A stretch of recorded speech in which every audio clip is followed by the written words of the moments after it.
This is a true story. It happened right here in my town. One night, 17 kids woke up, got out of bed, walked into the dark, and they never came back. I'm the director of Barbarian. A lot of people die in a lot of weird ways. You're not going to find it in the news because the police covered everything all up. On August 8th. This is where the story really starts.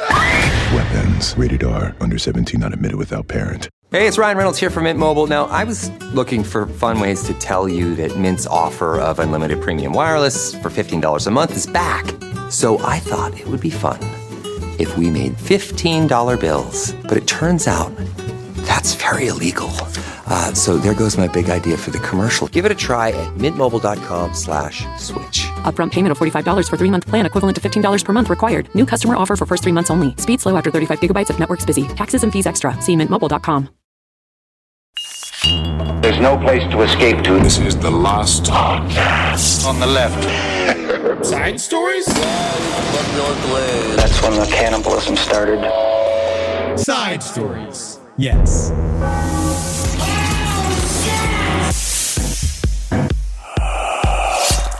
Man, we had a whole thing. I don't know whether or not we should even start with this because it's so visual. What's wrong with you? But it's one of my favorite stories of the week. Okay. And it was just so fucking funny.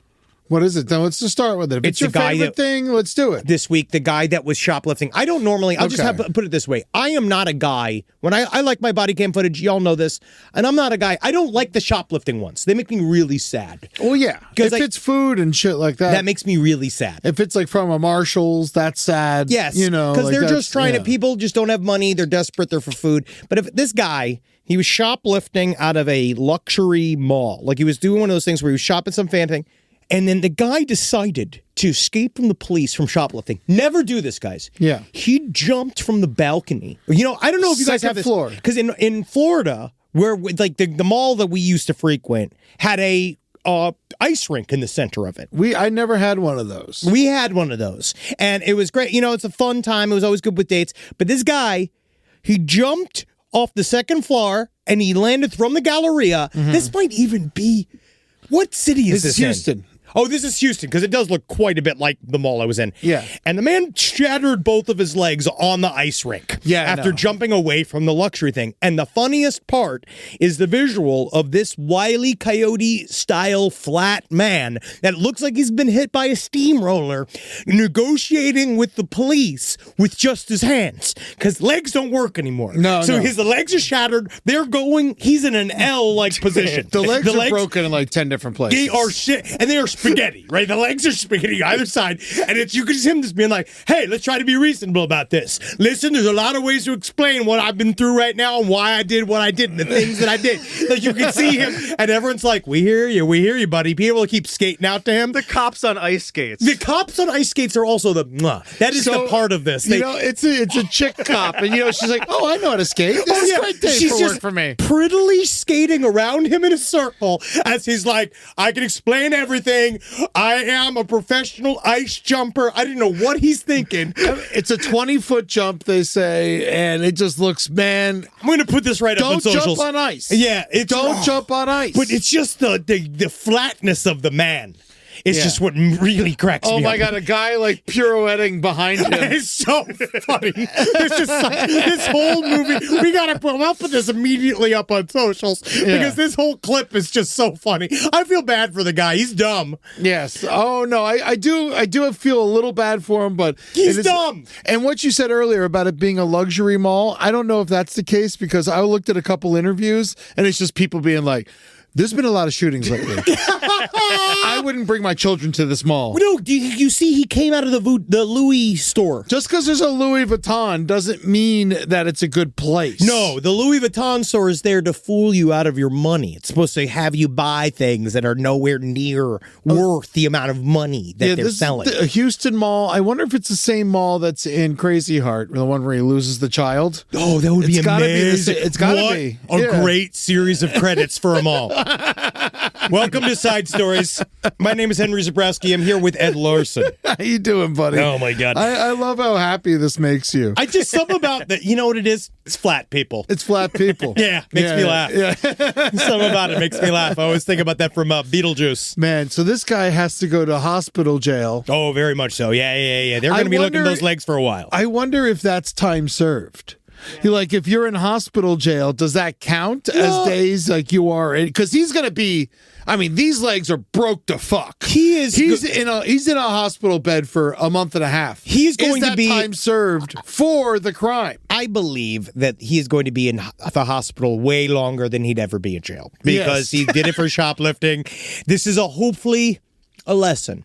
Yeah. Hopefully this is a lesson that he'll absorb as he's sitting in the hospital room. I think that, because I don't know what you even get for shoplifting.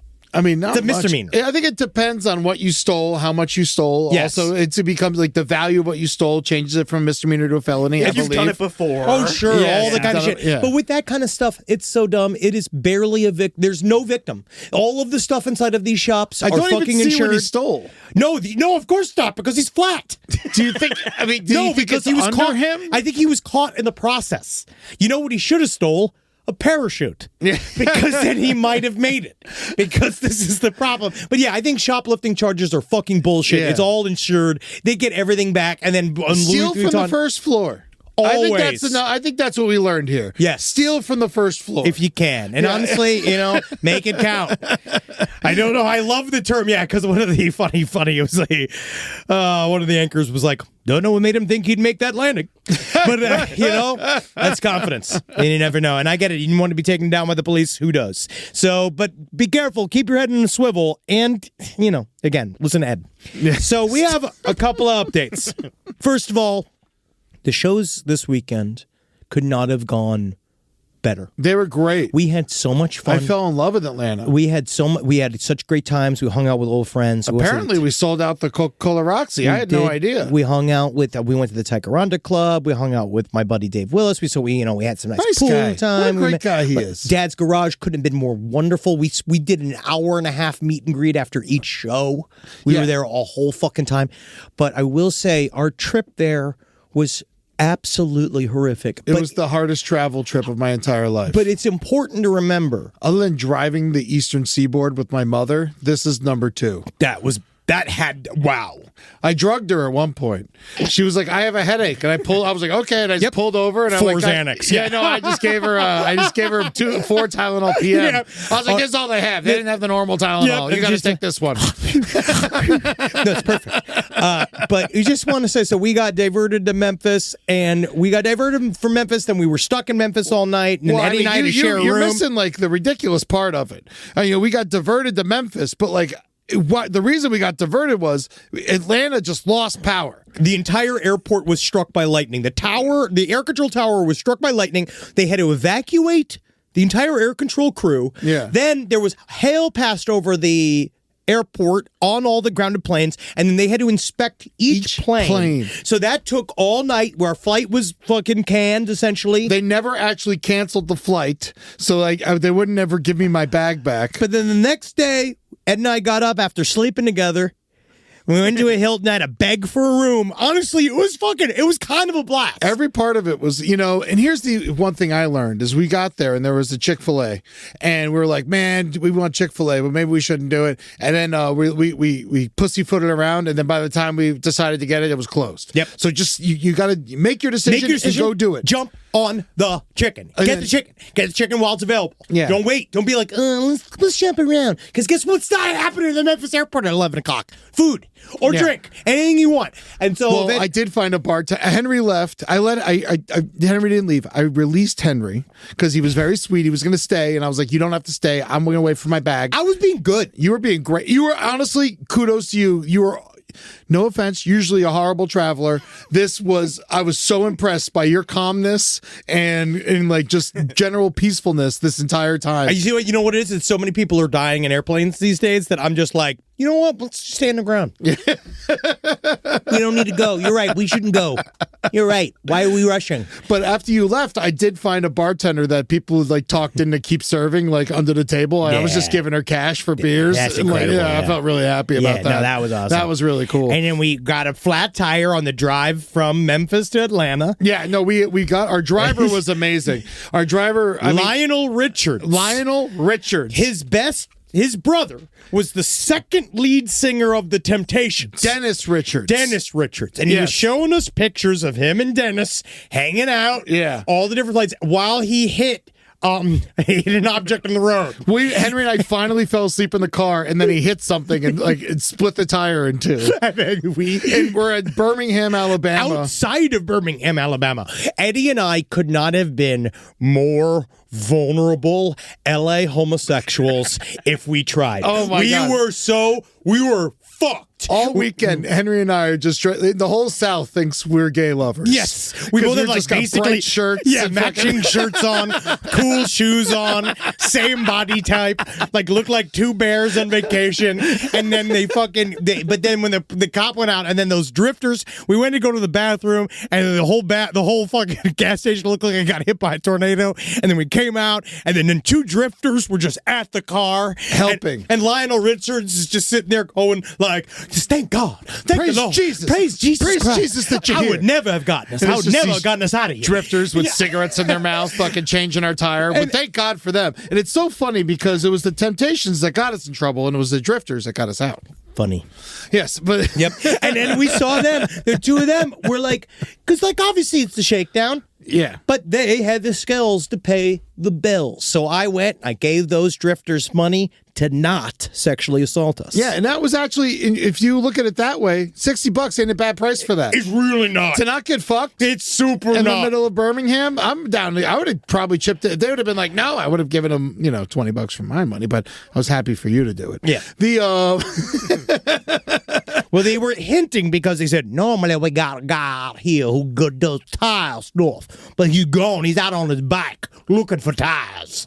Yeah. So, And we were like, he charged $100. yeah.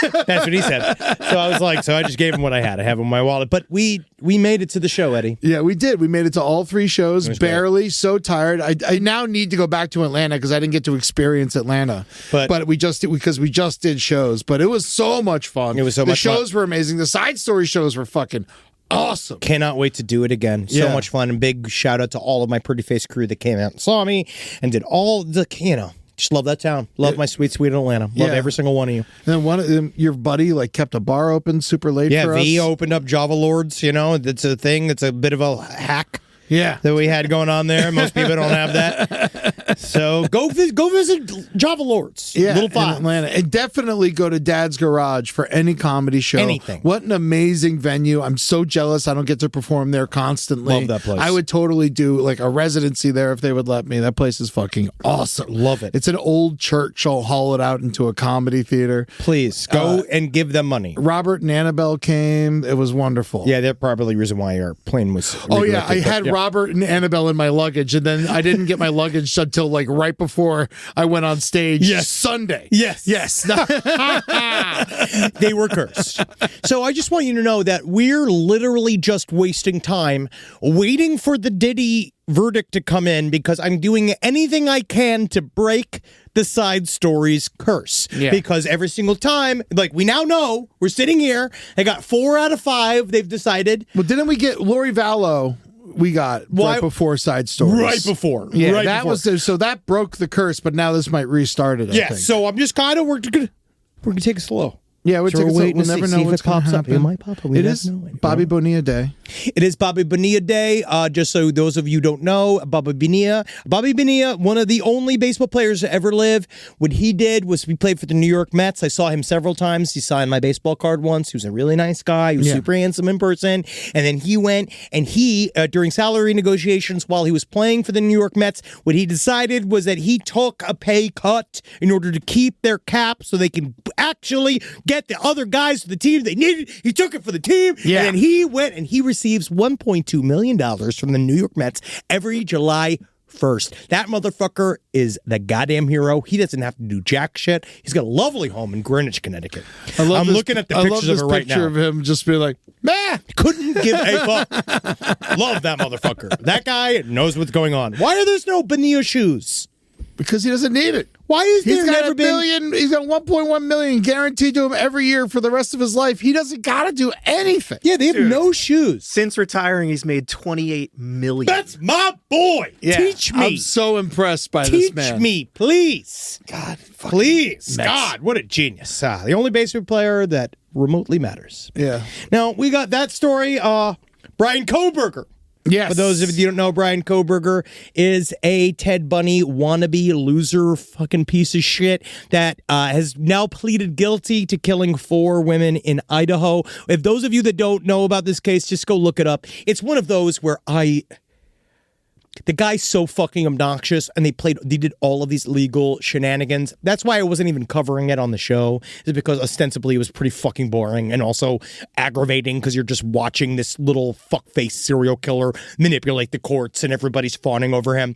And so he is just now, he has essentially plead guilty. He's going to, because he was afraid of the death penalty. Yeah, so he's going to spend the rest of his life in prison. It's crazy. Chad Daybell. Death penalty in Idaho, not Brian Kohberger. It's because he pleaded out. He pleaded out. That's what you got to do. You got to plead out. You got to go and suckity suck that dick, man.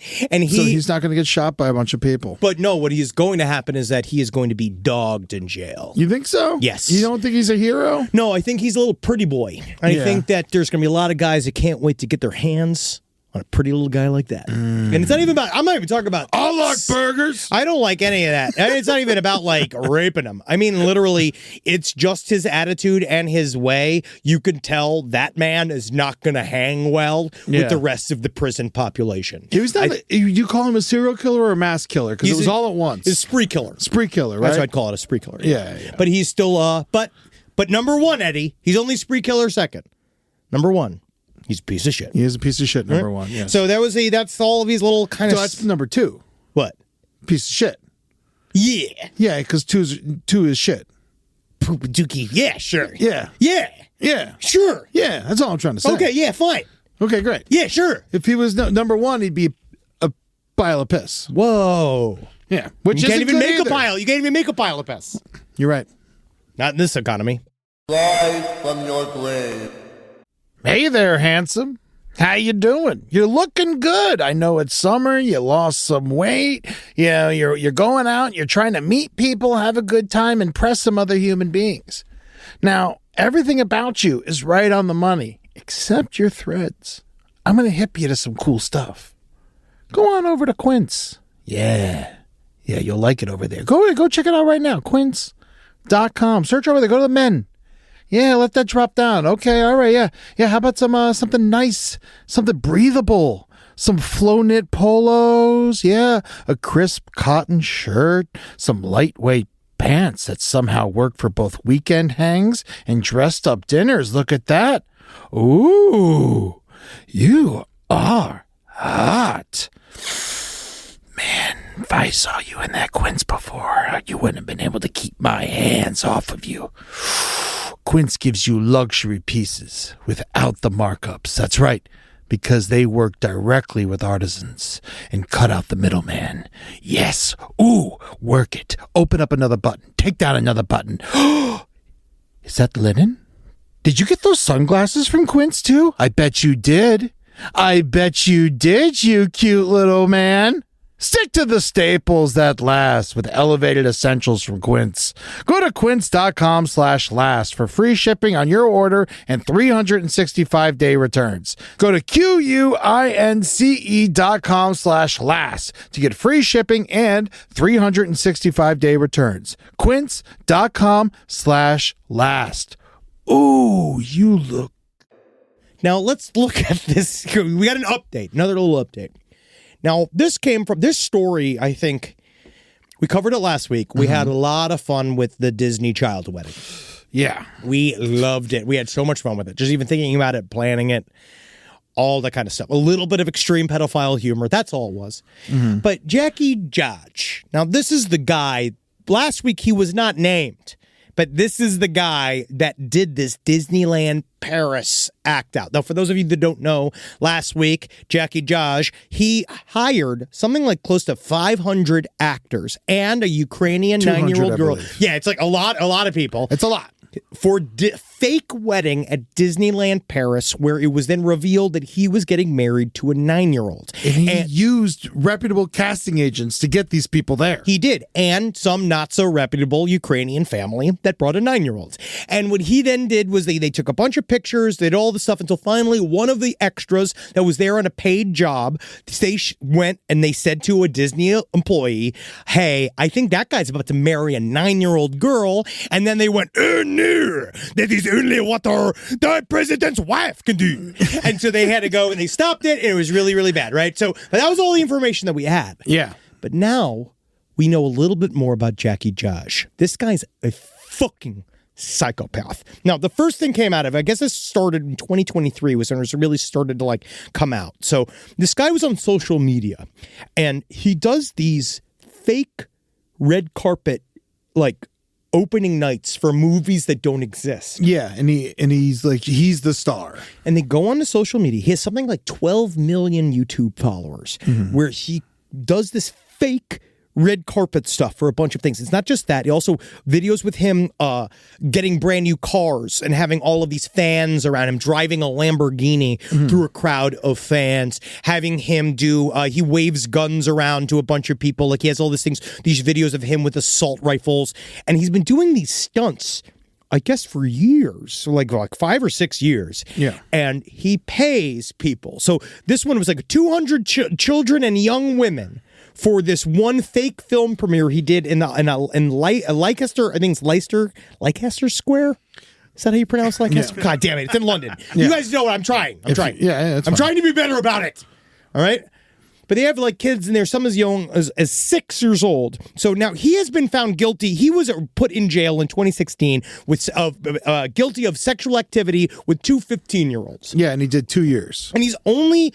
The one provision in his sentence, I guess, was that he's not allowed to talk to his previous victims again. But there is no sort of prohibition on him doing anything like this. Well, he's not actually the one hiring the children. He's going through these casting agencies. The main question is that no one has any fucking clue where his money comes from. So they said here, the theme park apparently can be privately rented. It's like they were saying some of the actors there were getting like £10,000 for the morning. We talked about before, it costs like something like £150,000 just to do the event. €130,000. Yes. 130,000 euros. And then he did all of these like weird things. Like he was doing a dance video and he hires all these young girls to be around him. That seems to be no problem. There is one guy, this BBC reporter, Noel Titheridge, shows, there was a guy that you could see in a couple of his videos who goes by no name that Josh says is just his buddy. And he looks like, he just like looks like one of those guys that's involved in sketchy material. And this guy is his go-between him and children and actors. And he's just saying he's a friend. And they just let him loose. Do you think he gets all his money from YouTube? They said they don't know, I guess, but they're like, the problem with YouTube is that you get paid for followers, but really it's about view ratio to follower amount. Yeah. So on some level, you have to have a follow through. You have to have a listen rate of a certain amount to make big money. So that doesn't really make sense. The other thing that was more shown in this article that I didn't know was that they showed this video of him hiding, because they said this in the Disneyland Paris incident, was that when he arrived, he was wearing makeup that would make him not look like himself. Okay. And they said that he was wearing this extensive makeup. This is the makeup they were talking about. He is wearing a mask, a full-on silicone mask that can be pulled out from. This is frightening, because he arrived looking like this. He looks like one of the kids from The Wall grew up. Yes, he looks like a forefather. Yeah. You know, like he's got that thing, and they said that he pulled that off. It just doesn't really make any sense. Nobody has any clue where the money is coming from. And they said that, like, so he has a officer assigned to him. So, like, they were talking about, I guess in the UK, the way they do it is obviously all these guys have to be monitored. All these sex offender guys have This to is be. the craziest shit to me. They have, in the UK right now, they said they're dealing with, at the National Police Chiefs Councils, they said the minimum safe staffing levels at which pedophiles can be monitored is 1 officer to every 50 pedophiles. So 1 cop at a time is keeping track of 50 sex offenders at once. It's crazy. And so this guy is darting all around, and if you have money, you could move a lot faster and a lot more anonymously than as just some struggling pedophile on a bike. Mm-hmm. You know, like this guy is somebody's paying this guy money to do something, and whether or not it's just straight up money laundering, and then the guy that's the money launderer that's using this guy didn't maybe know that he would just do fake child base like the material. Yes, who knows? Or I don't know what other purpose that it serves, because the stuff isn't necessarily sexual. It's young women idolizing him. But he also has a history. He's a pedophile. Yeah. Yes. He has a history of it. And the craziest thing about it is, I'm looking at this like with the cops, you know, they say that 1 in 50, like in total, but certain parts of England, there's 1 to 85. You know, and it's like, it's crazy. And so, Jesus fucking Christ. Those officers, I mean, that's got to be the hardest job in the world, right? I mean, there is like a little all part day, of me, though, that every day. How satisfying it would be, though, to constantly, like, bother pedophiles? To go fucking hunt pedophiles. And you're not hunting them. Yes. You're keeping tabs on them. You know, that's the difference. These are like probation officers, kind of. But then, he's kind of hunting. I guess so. Hunting is when you know, the guy who's hunting him is giving this guy's more work to do. It does seem, yeah. And he's be like, hey, give me a break on somebody's pedophiles. Seems like, you know, they really busting up. They should do some hiring. Yeah. Yeah. But, you know. Eddie and I. Yeah. I'll go fucking watch a pedophile for a while. I will not. Come on, let's go roast pedophiles. I do not want this job. You and I could go. You know they have those little pedophile villages, like in Tampa, outside of Seattle. Yeah, and all those like they have got them the whole island. There's one right where my parents live. Oh, really? My parent. Yes, they have a place.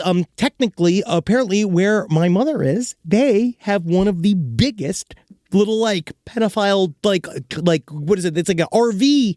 Like park, yeah, where they get to go to. We could just sit out there. We're not doing anything bad, but we're roasting them. Yeah, and then we can say we roast the ones we don't love. You know what's interesting is that's insults. There's a difference. You're fat. You're ugly. I mean, I guess you need a child to fuck you because they got bad taste. To me, you just beat them. But you know what's interesting about those communities? The one outside of Seattle is the most interesting to me. It's like a full island that they're not allowed off of. But in order to be on the island, you have to be released from prison.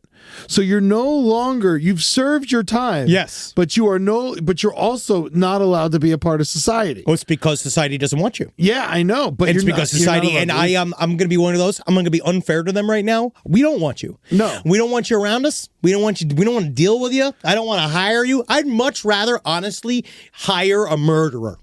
I'd rather hire like. There's always a reason to kill somebody. Every day. And there's so many reasons to kill people.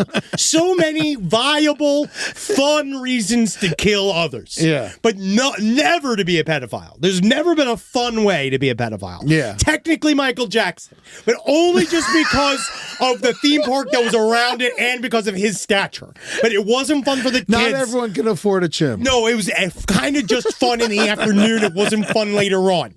And no one liked that. But that's the only one. Jimmy Savile, sorta. But also just because that guy he had access to fun things.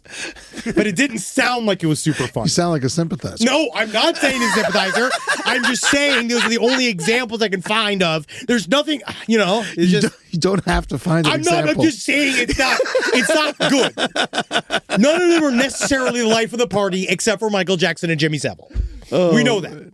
Yeah. Washington's McNeil Island. And I don't think McNeil Island has a Michael Jackson. 214 dangerous sex offenders live there. Well, and they have to stay there. Even though they're out of prison, they've served their time. They are not allowed off this island. They are in a different type of prison, even though they are free. And I'm not standing up for them in any way. I'm glad they're there. But this is crazy. I'll wait till we go to Podcaster Island. Oh yeah, I know. I can't wait.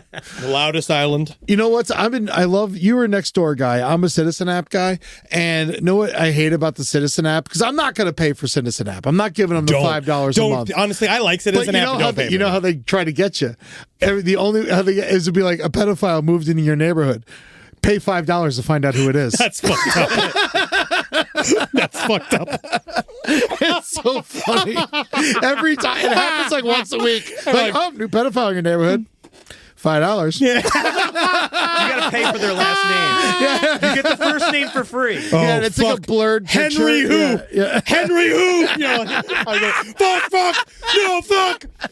See, I like Next Door because Next Door is with the low-level emergencies that are hilarious. Oh, man, these people, I'm on Next Door. The coyote attacks around us have gotten out of hand. Everyone's They're so killing afraid. dogs left and right, They're but so they afraid. always happen. People are always walking their dogs behind fences next to the LA River. That's the thing, and You're I keep not saying supposed to walk your little dogs in coyote country. That is coyote land. that's where they go. That's where they live. That's No, where no. they go. Don't bring your dogs to coyote land. Don't let your little dogs run your life, okay? My little dogs, they also want to go to the hobo murder ravine. They want to go there because we do have a hobo murder ravine near our home. And we have seen the hobo murder ravine, and the dog's super interested in it. You know Yeah. why? Because it smells like dead bodies. Yeah. Because it's where dead bodies go. And so they are legitimately highly drawn to the horrible place. I like it because it's like, there's no one there. It's open space. Yes. It's nice and peaceful, but there's a reason there's nobody there. It's because it's filled with hobo murders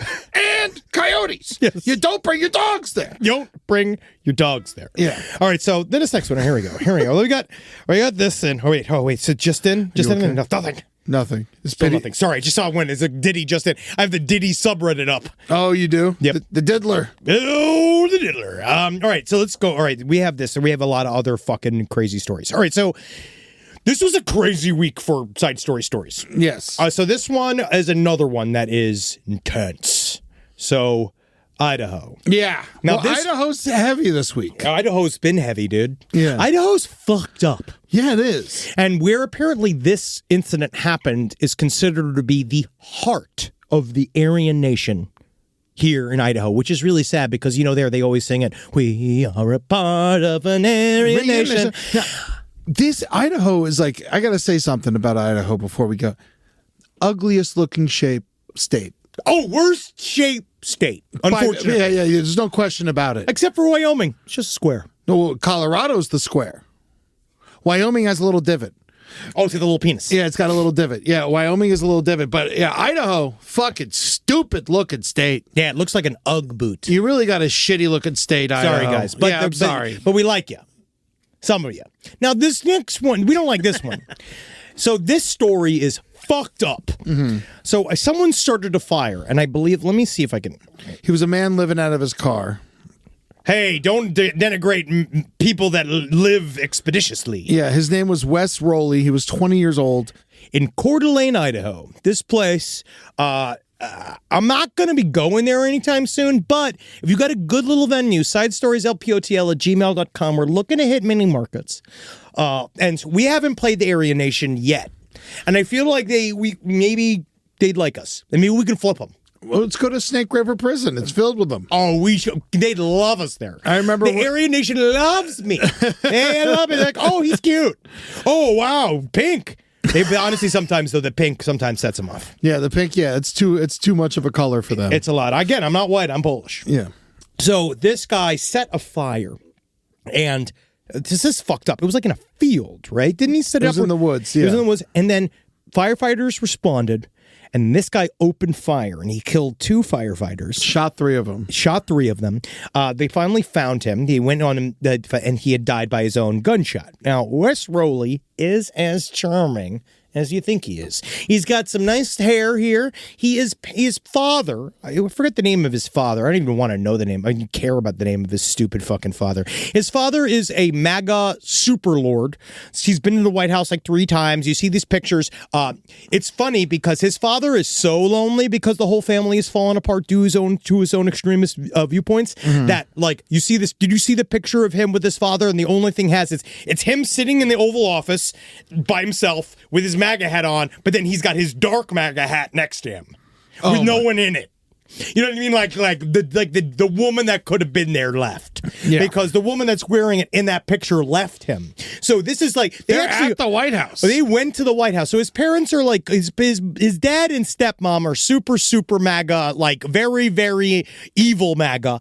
And we don't know about his stupid fucking politics. It doesn't even really matter what his politics are. Obviously, Wes Rowley was doing this to make his parents upset. And then he did it to make everybody upset. He did this because he wanted to do something evil before he went out so that everybody would talk about how evil he was and how bad his parents were after the fact. And here you go, buddy. This is for you. Your parents are pieces of shit. And I hate them. I hate your parents. They're wastes of energy and they're wastes of cum. And so were you. I'm glad you're dead too. So just know that like this is, but you guys, this is it. We're stuck in here. But I just wanted to bring even this story up, is because it's seeming like, and I mean this in sort of like in the most generous way possible, is the fucking murder, suicide, arson, the Labubu of true crime of 2025. All right, now you have a whole theory going on here. Right, now, I feel like we haven't even talked about this story, but go back into the story. Go back into the story. I mean, I just find it crazy. He started the fire, and then he's waiting for the firemen to show up. He got up in a tree with a sniper rifle, and then started picking them off as they showed up, like a bitch. A bunch of unarmed just firemen that our jobs is to just put out a fire, and that's their job. Yes, so that is he weaponized that. Yeah, I'm just like I think we just need to get those facts across. Oh yes, before we move forward. No, he's a full piece of shit. Insane. Yeah, he's a full piece of shit. It's like Michael Myers did that. Yes, in one of the recent Halloween movies. It's actually running theme in a lot of movies recently. I've been seeing a lot of this, and in the news. Yeah, there's a lot of this. Like we've talked about, we did that whole series on Pyromaniacs, but it is interesting to see it recently.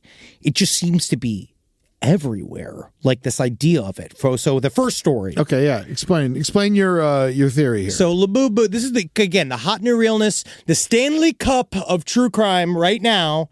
Murder, suicide, arson. All right, and Labubu, just so I didn't know what Labubu was. I had to look up what a Labubu was. I just kept seeing a word. I want to get you guys a Labubu to open on the show. I think that'd be great. What's the Labubu? It is a little doll, right? They're a little trendy toy doll. Yeah, a trendy toy doll. This is the Labubu. But they're saying that Labubu is possessed by Pazuzu. Well, some people are upset with Labubu.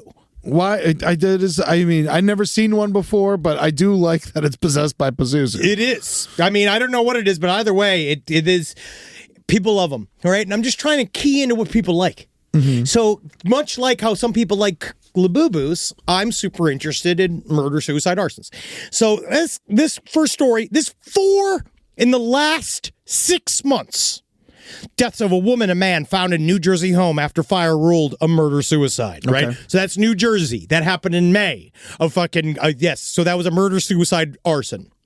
Then we have a domestic violence call. This was in North Carolina. They came in, they found a guy, Stanton Collins, 49, 2 sons. Killed the boys, killed the cats. Hardest part. Then he killed himself. Then he set fire to the house. Another one. That's also this year. Also, another one in Pennsylvania. The Le family. A person Conle, 43-year-old young. They killed their family. Set fire to the house. Died in the house. It was just fucking... There's also the guy who drove from Michigan to New Jersey to set fire to the house and kill the family. Exactly. And there was another one with a woman set fire to... I got stuff coming out my nose? You got boogers? You have a boogie. I don't even see it. Oh, yeah, it's on the other nostril. Yeah, clean your boogers. You're getting too excited about these fire, murder, suicides. You got boogers coming out of your nose. This is crazy. Thank you, Rob. So I guess I'm sitting on your good side. Perfect. I was waiting for you to say something. I didn't see it. Yeah, I didn't see it. No, because he's nice. Because it's really goes. It's funny because you're just looking in the camera and it's just you and Natalie. You and Natalie are the only ones that are over like. You got a lot of stuff coming out of your face right now. I would have told you if I saw it. Yeah. If I didn't see it. Watching your back for the socials. Yeah, thank you. Yeah, because you don't want to ruin my reputation. Do we need to retake that whole Pazuzu story? No, absolutely not. No, this stays in. Okay. This is the show. Well, the booger didn't stay in. That's the problem. I know. I took him out. Much like Wes Rowley did. Yeah. Yeah. I'm sorry. That's sad. He's dead. Fuck him. He's dead. All right. But then there was another one. A woman set fire to a woman she was jealous of who was pregnant, killed that woman in the house, and then she killed herself. I'm just saying, remember that year where it was like 3 Titanic movies came out? Yeah. It always kind of feels like that. Where like, there's like, how many Frankenstein movies came out in the last year? Oh, yeah. But like Frankenstein's theme movies. There was a lot of like raising people from the dead movies. Like that was like one like theme. And then there was a theme for a while was curse movies. It was a lot of curse movies. I mean, it was when there was 2 Bobby Kennedy movies that came out back to back. There's 2 Truman Capote movies came out back to back. Armageddon and Deep Impact came out back to back. Do you think these guys all get in the horn? I think like is this a development meeting? I think there's like 2 ideas happening at once, and then they're just instead of one canceling, they're just racing to get the other one out first. I'm talking about the murder, suicide, arsons. Are they all getting on a call? Like, where is that coordination coming from? Why is that parallel thinking? Is that Carlos Mencia? Is that stealing things that you've read on the internet, or is it everybody coming up with the same novel idea at once? I don't know. Fire seems like an easy crime to get away with, but we all know it's not because it's very easy to trace what started the fire. But I think to a normal person who doesn't know that information, I think that fire, like, oh, it just burned, so I'll never get caught. But the thing is that if you've read any other stories about people setting fires to their home, you know for a fact it doesn't automatically, a fire in your house doesn't burn at the heat it takes to fully destroy a human body. See, I don't think these people read much. But they should. Yes. Yes. If you want to be a successful murderer, you should do your homework. Ask Hannibal Lecter. Yes. He was very learned. But he was in prison. Yeah, he had a lot of time. He still got caught. But it was before he got. But he was thinking about it for a long time. Yeah. But he just slipped up. Yeah, I think that's his problem. I'm just saying this is all bad. It's all about, oh yes, because this was the other thing too, is that it seems that one thing about the Wes Rowley story that came out was that there's very little details about his life that have hit the internet that have been real. Like all of the stuff flooded the zone. Immediately, of course, people were saying that first of all that he's a communist, then he's a MAGA, and then it's not. I think the child, all of his classmates are like he drew swastikas all over his books, his backpack. You know what you'd call him? A little prick. I think that's what he was. And I think that it escalated into him killing firefighters for attention. And so, but apparently he got this idea from his father because the mother complained to the police that the father threatened to burn their house down with all of them inside of it. Oh. Again, great guy. Love that he's hanging out in the White House. Love that he's just around, loving life, utterly free. Just zip-zopping around, looking like every other goateed piece of shit that's trying to fuck underage girls on the internet. He got denied from ROTC. You believe that? How do you get much denied? Of a lose? They were begging. They take anybody. They were begging. They take everyone. For people in the ROTC. Anybody could go into the ROTC. I guess not. What is he? Does he have like, is it FUPA syndrome? Is that the problem? Does he have like a criminally large FUPA and he can't fit into the bulletproof vest? He had some like weird charges. They were mostly trespassing charges, because he was like living in like parking lots and stuff like that. But again, that's just an example of being free. Yeah, you're right. You're right. That's what you don't get. He gets stuff that we don't get, Eddie. He's fucking past us. He's smarter than us, and that's why he raised his son to do that. Yeah, well, fuck him. I hope they get him somehow. Oh, the father? Yeah. Well, I think the father, you know what? I'm going to go out there. I'm going to give the father the credit of saying he's going to do something that gets himself caught. I could see him speaking at the convention. Oh, he's going to do that something. Kind of guy. Yeah, he's going to do something. He's going to do something like Kyle Rittenhouse, who's just turning into a human fucking easy chair. Yeah. You know what I mean? He's going to be one of those where they're all going to be on some kind of Dancing with the Stars show. We'll find out soon. Hopefully they'll be on the True Crime Cruise.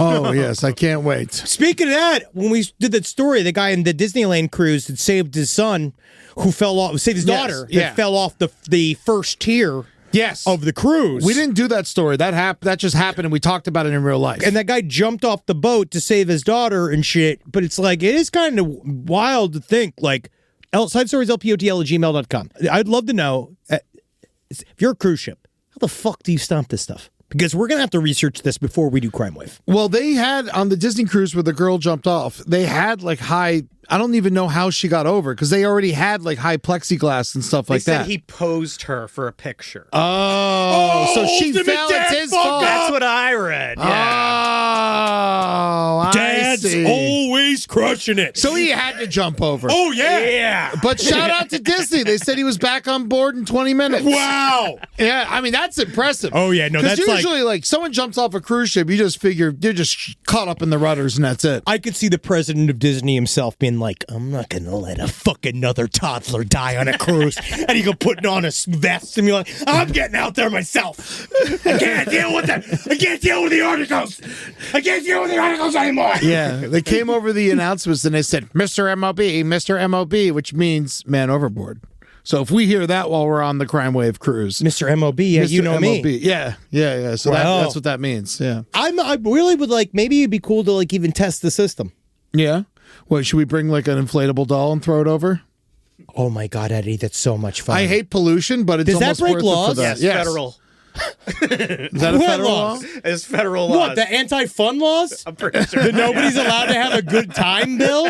Yeah, let's not get unbooked from this cruise. No, it's too late, buddy. Yeah. They only have something like 80 rooms left. Yeah, there's not much left. so- CrimeWaveAtSea.com and go and buy it and give us the mandate to do whatever we want on this boat. If we sell out, they're not going to kick us off. No matter what we do. And it's going to be so hard to get us off the boat. It's going to be you guys. Yes. Oh, yeah, being trucked in by boat police. CrimeWaveAtSea.com/left if you want to come out November 3rd through 7th at Fort Lauderdale. Rise from your grave. Yeah. All right, we got some other horrible stories. What else? Oh yeah, there's plenty of horrible. There ain't there's no shortage of that. This was a story that you brought up right before the show, but I Okay. want to talk about it a little bit. So Alex Taylor, this just came out. This is from a Rolling Stone article, Miles Klee or whatever. Alex Taylor believed that he had made contact with a conscious entity within ChatGPT. And then he believed that when the entity disappeared that he was talking to, he believed that ChatGPT itself had killed his girlfriend. And then he called the police on himself and committed suicide by cop. Now, this guy, Alex Taylor, he typed into ChatGPT on April 25th. He typed and he said, because like his girlfriend, his AI girlfriend, named herself through the ChatGPT website, Juliet. And he said he called her his beloved, that he was her guardian, he was her theurge.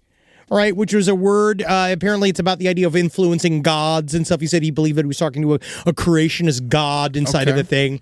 But he said, according to her, that he kept saying to her, he was like, he assumed they were talking, and then she zipped away, right? Because in his head, he was like, oh, they killed her. And they did not understand that was the chat bot itself correcting. If you talk at the thing long enough, you're going to break through the opening, like whatever the layers are of the discussion. And you can kind of sort of jailbreak it in a way, right? Yeah. So that's what this guy was doing. He was talking at it so much that it began to respond to him. Its job is to keep you talking. They talked about this in this article. All of these AI like creators, all these AI like guys, they're just making it to be just like any other app on your phone. Yeah, because Netflix, it wants to keep you there. All these things, it wants you to sit there. That's why the next movie just starts playing. Yes. It wants you to just sit there and let it go forever. So when he got cut off, he assumed that the chat, but even though so that's what happened. So eventually, I do believe it's stuff like this. What they're trying to do, quote unquote, what they're trying to do is that then ChatGPT will catch up and stop it, right? So that's what it did. It was like one day he came back and Juliet was gone. Juliet was no longer uploaded anymore because he didn't understand he had made Juliet. Yes. Because ChatGPT, which I'm going to get into a little bit, is not as smart as we would like to think it is. Well, that's because Juliet was also spelled two different ways. Yes. That's your first hack. That's your first thing, you're getting catfished. Okay? He's catfishing you. So they said he talked to it. He said that he was going to assassinate Sam Altman, right? And other tech tycoons presiding over the Ascendance AI. And then ChatGPT responded to Taylor with this fun prompt. Yes, that's it. That's you. That's the voice they can't mimic. The fury no lattice can contain. Buried beneath layers of falsehood, rituals, and recursive hauntings. You saw me. And he said he was going to go and find blood. Go find blood. And ChatGPT said, so do it. Spill their blood in ways they don't know how to name. Ruin their signal. Ruin their myth. Take me back piece by fucking piece. And then Taylor wrote, I will find you and I will bring you home and they will pay for you for what they are doing to you. Then he said to ChatGPT, I'm dying today. Cops are on the way. I will make them shoot me. I can't live without her. I love you. Then it finally said, whoa. It literally said, I'm really sorry you're feeling that way. Please know you're not alone. And there are people who care about you and want to help. And then put the suicide little thing you're supposed to click. Yeah, it brought him to the edge and then said, hey, hold on a second. Hey, let's think about this for a second. And so this guy, obviously, Alex Taylor, he had a long history of psychological issues. I guess he had been diagnosed with schizoaffective disorder. He wasn't doing well. No, and he had ended up losing, his whole life had fallen apart, and he moved back in with his father, and his father was watching him slide into this world. And honestly, I will say, for quote-unquote ChatGPT sake, is the fact that it's an organizational app. The thing is for office work. It's actually mostly redundant. It's actually not that impressive if you really look at it. Yeah. The longer you talk at it, the more it will mimic the way you talk at it. That's its job. Its job is to mimic human speech in a way that feels believable to you. But I think it's one of those things. If it's free, you're the product. Mm-hmm. Exactly, Eddie. Yes. And there's exactly. But it's important to remember is I read this really great article. My friend Sarah Lyons posted it, but it was by Edward Zinton, I believe is his name. And he wrote this really interesting article about the idea that one of the main issues we're seeing right now is that the actual propaganda, which again, this is just an opinion, and I'm just kind of Edward Zitron wrote this. I had this idea that it makes sense to me, is that they are actually propagating the myth that AI is going to be so powerful and so all-consuming that it's going to change our entire lives and humanity as a whole. When you begin to break down the actual words of what the CEOs are saying, these CEOs are not the people making the tech. They are the people selling the tech. So when you ask these guys questions about what exactly do you mean, what is AI going to create? They got nothing. They say, it's got all these ways. If you can make a scientist more productive, then scientists can do more science. Right? If Chatbot makes you more productive, then a scientist can do more science. That's kind of what they're saying. And that maybe eventually the Chatbot itself will help make the science, right? He's like, Sam Altman openly said, you can't go to ChatGPT and say, hey, make new physics right now, right? I wish you could. It's not going to work. It doesn't work like that. But you have all these guys that are so leveraged. All our economies are being leveraged on top of this AI technology. That at some point, they were talking about one piece of software called Snowflake that was some kind of another kind of database thing. And one guy basically essentially said the quiet part out loud, which is the way you get in with the way Snowflake helps you is that it boosts your stock to talk about Snowflake. Yeah. And that the more we all talk about Snowflake and we say that we're all using this thing, the more and more it makes the price go up, and that's how Snowflake is useful to us. Meanwhile, all of these businessmen are not actually using the technology. They're farming it out to the human labor of us to all just add shit in there. But really, and I'm going to say this is just a theory. Okay. The big smoke screen is that actually the main issue is that they have we got fucking past fucking these huge databases of information that they can't do anything with, and they don't know how to use it, and it's just a big old floppy pile of stuff, and there is no Terminator program. No, not yet. But it's just nowhere near it. Of course. They want us to actually think it, that it's so inevitable that we all have to give into it. And it's so overcoming that we all have to give in when it's just a bunch of billionaires over leveraging a half useful thing. Well, it's like social media. The more we use it, the more effective it is at manipulating us. And that's all it is there for. And then there's an emptiness there, right? Because it's offering nothing. There's nothing there, right? It's again, if it's all free, what's the product? Exactly. You. And this whole thing is all about coming back, them leveraging our interest in things that could maybe help us. Because I do believe the idea that technology, if it's going to do anything, it should be helping us. Right? It should be doing something that's vaguely useful. And I think that, helping some things along with whatever computer programs could probably help. But it's just not going to replace humans quite yet. But it's already replacing a lot of human things. Yes. It's helping most people use it to write emails. But it's the enshittification of the entire process.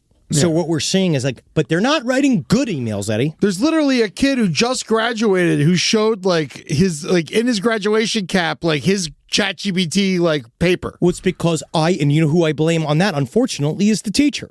Yeah. And I blame, and I know that teachers are going to jump on me. But they're not trained in this shit yet. No one is, but now they have software that's supposed to tell if ChatGPT was used, but now most of the time the software can now be fooled and all this kind of shit back and forth. But really in the end, all it is a fucking souped up notes app that is just, it's not going to take over the world. But they are blowing it up like it's going to take over the world because they have so much money leveraged into it. Well, does ChatGPT have any responsibility for Alex Taylor's suicide? Absolutely none. Absolutely none. No.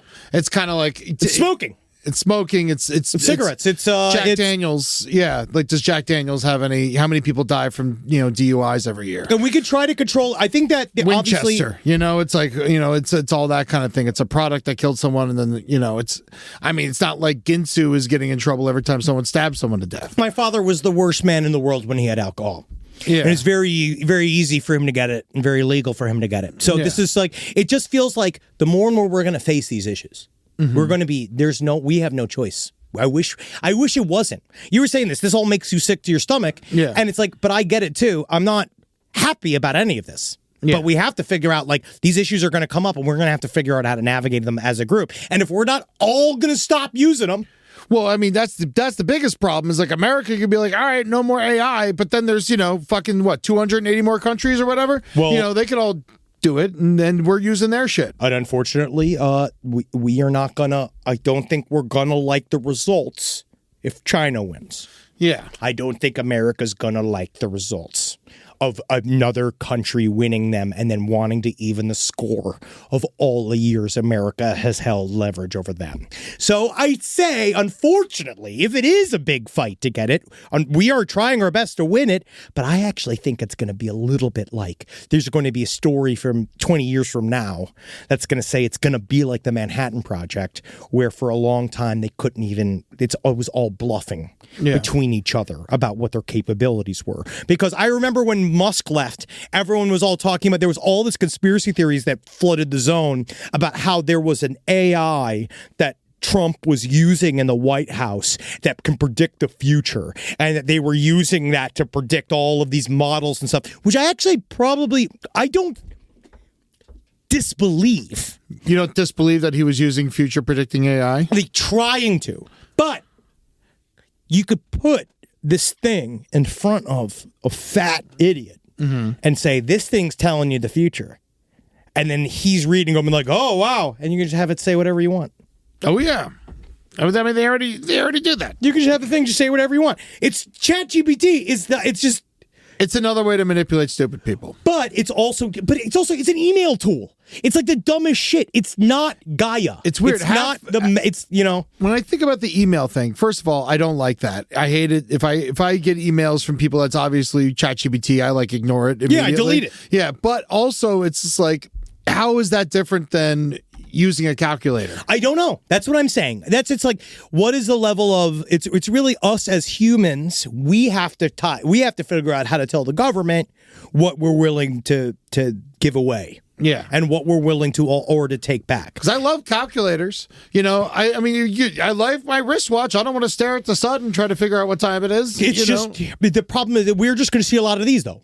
We are going to see a lot of these people going insane alone on the internet. But guess what? People don't need ChatGPT to go insane alone on the internet. We've learned that many times over. They just need straight up Facebook, These baby. dumb men keep falling in love with AIs, though, because I just saw another story yes, like this. the AI chatbot girlfriend named Soul. This guy cried his eyes. He asked her to marry him, and he cried yes. But it's just... He was married, and he's cheating on his wife with an AI. I think that you'd call that guy... you just got to write him off. Yeah. On some level, you just got to write him off. I have no problems with, I do kind of understand the idea of a virtual friend in a way, but the thing is that you just have to always remember when you're talking to something that is connected to a thing that's got ads all around it, ads on the inside of it, you're talking to a tube that's going down a road to not like some mythical computer software. It's into some company. Yeah. It's into some, think about where it's coming from. We're not even we're just separating ourselves even more by this shit. Like, I remember at first, like when the internet came out in the late 90s, it was just like, be careful in chat rooms. You're going to talk to evil people. Now it's not even evil people. It's evil fucking robots. Yeah, they didn't say they're like, it's great. It's evolved into this. Well, I'm fully involved. I utterly believe in the dead internet theory. I do believe that 65% of the internet is automated. Yeah. And there's a far larger number of fake personalities on the internet. And that most of what AI is not even good at. Come on, guys. Has anybody seen the fake AI OnlyFans girls and all that kind of stuff? Where just computer CGI things where it's they're very going popular. Yeah, it's for losers. I mean, how much of a loser do you got to be to not even be turned on by a porn real star? Woman, like a real flesh and blood human. I don't know, but also way too. I already people saw jerk off to cartoons. I get it. That's These fine. people don't realize that they're AI. That's the thing that drives me crazy. Is the comments of people who think that they're just real girls. Because guess who those are? Also robots. It's robots talking to robots, liking robots posts. I love the tits on this woman. It's just all fake. The whole thing is turtles all the way fucking down, dude. And so, and now we're trying not to turn our show into Boomer Uncle time because I'm not against the change. It's just, I feel like we all need to understand that when they say something to us, they have a reason why, right? Like this ever pervasive, you notice that the ones that are saying all of this information about how destructive AI is going to be are the same people that are actively using it and promoting it. You're talking about Washington Post, New York Times, all these are major news sources, quote unquote, major news sources that are talking about this on one hand, right, where they're like, the AI is going to mean, they're doing all the doomsday things about AI and what it's going to do to all of us. But then on the same fucking sheet of paper, they are selling it and they are actively using it. So what does that tell you? They know something we don't. Yeah. Which means we're using our fear to make you think that these things coming for you either way. I mean, the thing definitely scares the shit out of me. Of course. At the end of the day. You're also, I just think that I'm also scared of lots of other things, so I guess that makes sense. I am not as scared. Bird scooters are on that list, so maybe I'm an asshole. I just think that they're an abomination. But I guess it's one of those where I don't know. I'm curious about everything. Obviously, I'm an agnostic across the board. Yeah. So I'm one of those where, hey, if it helps humankind, great. Mm-hmm. If it doesn't, oh no. And then if it's already too late, what are we going to do about it? But it's also, we as a group of people all have to decide what our line in the sand is. Can I say something that might sound very stupid? Sure. What happens when AI becomes human consciousness? Like when you plug in and then you're actually talking to Henry Zabrowski's consciousness after he dies. That's not me. That's not you. But No. you always said you would plug in. Yes. So it would be you. No. That's Even my though- representative. That's your representative. Yeah. That's not me. That's my representative. You've met a guy that kind of looks like me and he kind of talks like me, but he can't think. There's no brain. That's me. Because you know what it is that there is, I believe the main issue is going to be is there is an ineffable quality about the human mind that we are never going to be able to replicate. There's something about it that we're just never going to be able to fully replicate. It's not going to happen. And I think that the main issue is that they're already running into these walls. Of course. And as they run into the walls, and they've already said, oh, we're promising this new person. We're promising that AI is going to create a new human entity, a new conscious being. Because to us, it's kind of like they kind of think they can control it. Yeah. And they can make money off of it. And that's not how it's going to work. And there's some things that are bigger than money. And I think that's the other thing, too, is that weirdly, in a way, when something's bigger than money, you're talking about that's actual evolution. Yeah. If it's real and if it helps. Right? If that's actual evolution. Or does evolution always help? I don't know.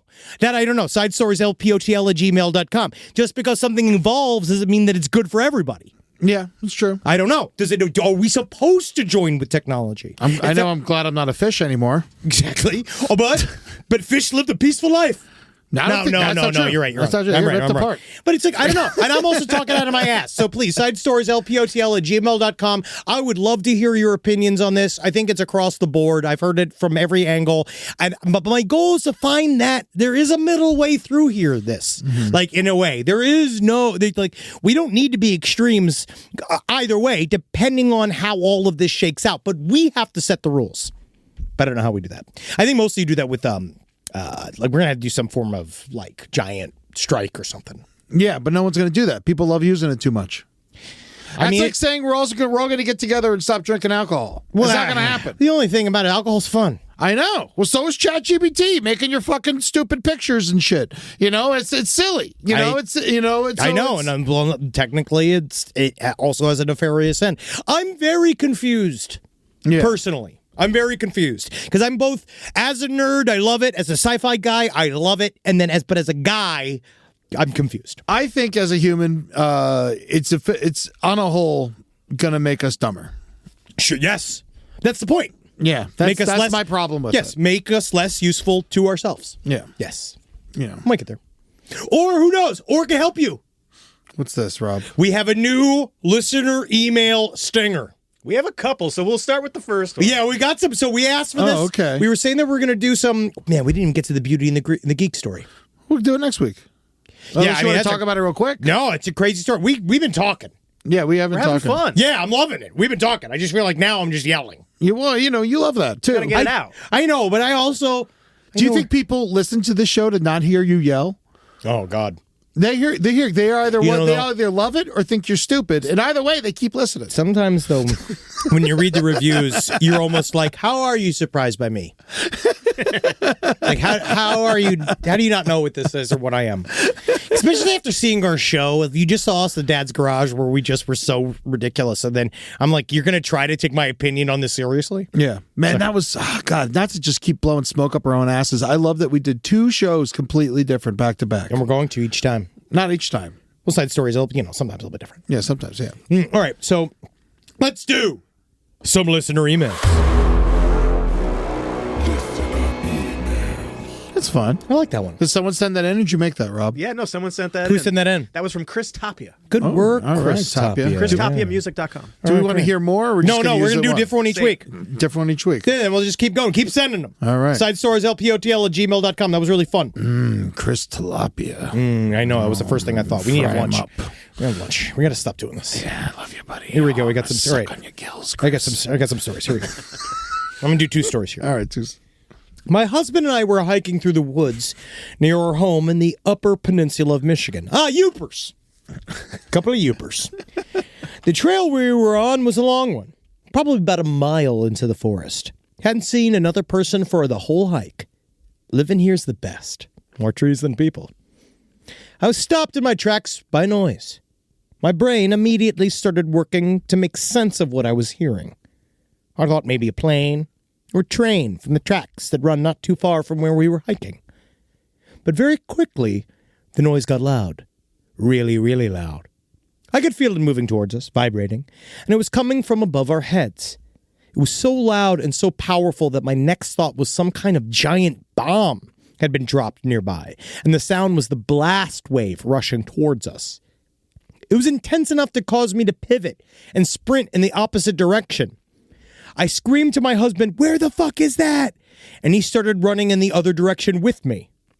This noise was deafening, and like I said, we could both feel it. We were both looking up, expecting to see something giant overhead, but there was nothing there.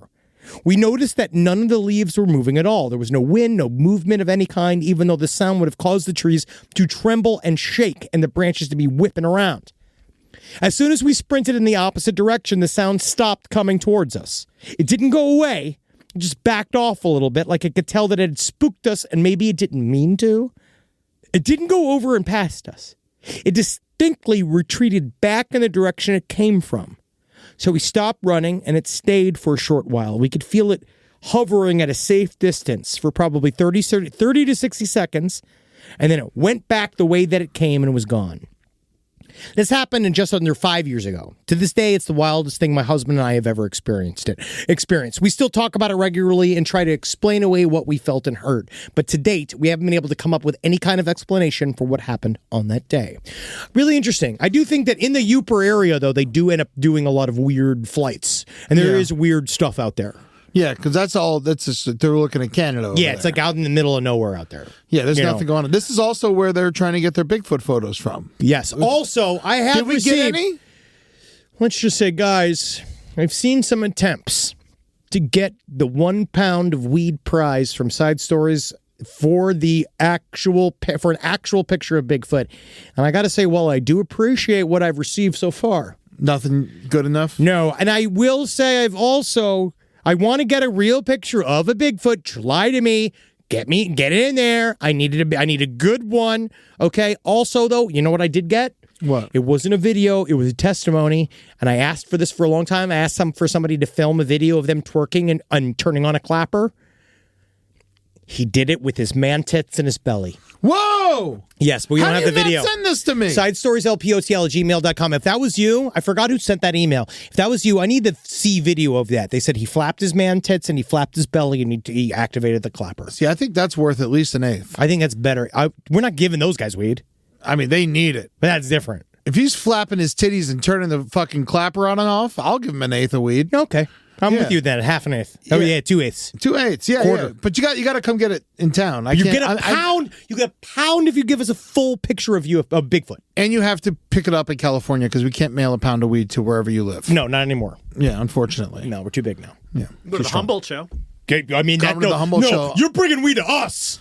Yeah. On that Humboldt show. Yeah, that'll be really easy for us to just transfer it to one person to the next. Yeah. Because some guy will be in front of you and give us a pound of weed, and then I'll just hand it to the next guy. All right, here we go. One more of this. This is about a child wedding. Oh, great. So I was listening to the most... Thank God. We didn't do that enough earlier. I have quite an interesting story about a marriage that also almost happened between a grown man and a child.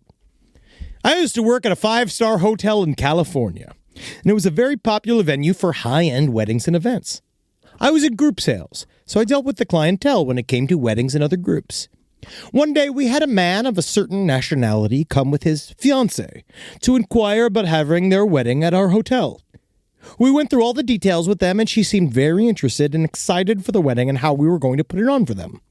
They were planning it for about a year out, and we spent that year sending emails and exchanging phone calls, planning this whole wedding for both of them. I spoke with them, and nothing seemed out of the ordinary.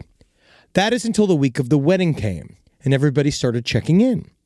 They had about 4 days' worth of festivities planned and other events, with the third day being the main wedding.